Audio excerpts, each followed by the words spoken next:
Okay, I'm going to attempt to make a video. I'm not very good at holding it steady.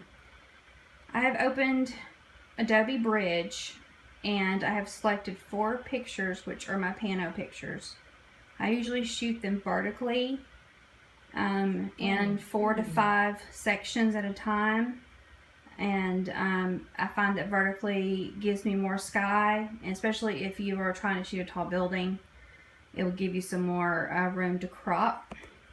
So once you have the 4 selected, you will go to Tools,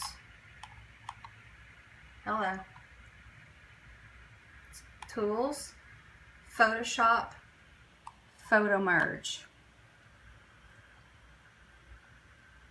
And then this will come up and it has the files that you selected, and auto is what I set it on, and down here bottom, blend images together.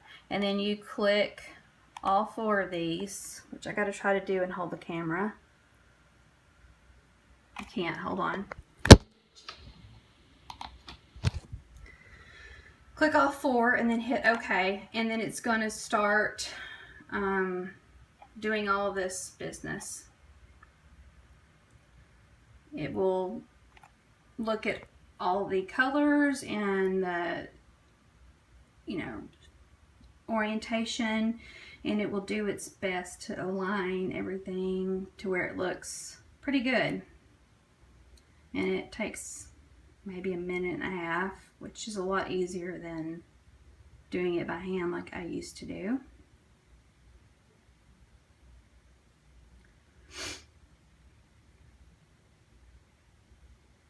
It's almost done.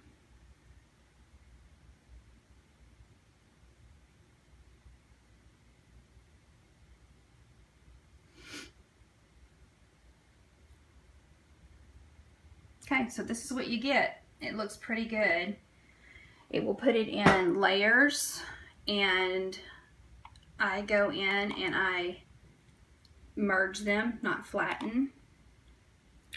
That allows me to have it as one layer, so I can go in to edit, transform, and do any kind of skewing I want to do, any distorting I want to do. With my lens being a fisheye, I get a little curve here.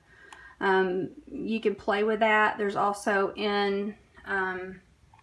within Camera Raw, there's a way to straighten a little bit. You could do warp and kind of bring down the building, however you need to do it to make it look good. But for our sake, I'm just gonna do this. And then I let that save, and then I crop it. And later I can add sky or whatever I need to do. For now, I crop it.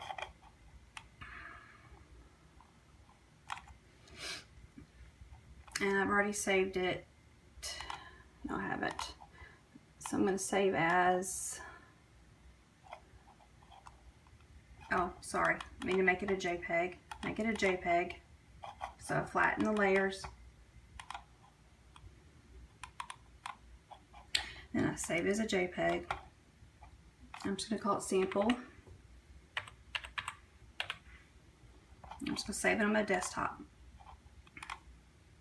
Then I go back into Bridge again, and I go to my desktop, I go find the file, sample, and then what I do is I right click, open in Camera Raw. Now, depending on how you took the pictures, Camera Raw may not be an option. That's why I shoot in RAW. But I'm pretty sure if you shoot in high resolution JPEG, that will still be an option. So you open Camera Raw, and then you have all these things up here. The first thing I start with is this tool. They call it the transform tool. And over here it has upright, and I click automatic upright, and it helps out with some of the distortion. So you can see before, after. This one's not very drastic. It's like some of them are, but I can rotate it, I can scale it, I can horizontally move it, vertically move it. But the really good thing is if you go back to back is still in bridge, hit this, and this gives you the white balance and things like that. So this is where I usually do most of my editing now. I pull the highlights down, bring the shadows up, add some white, add some vibrance, add a little saturation. Really pops really well. And then I open it up.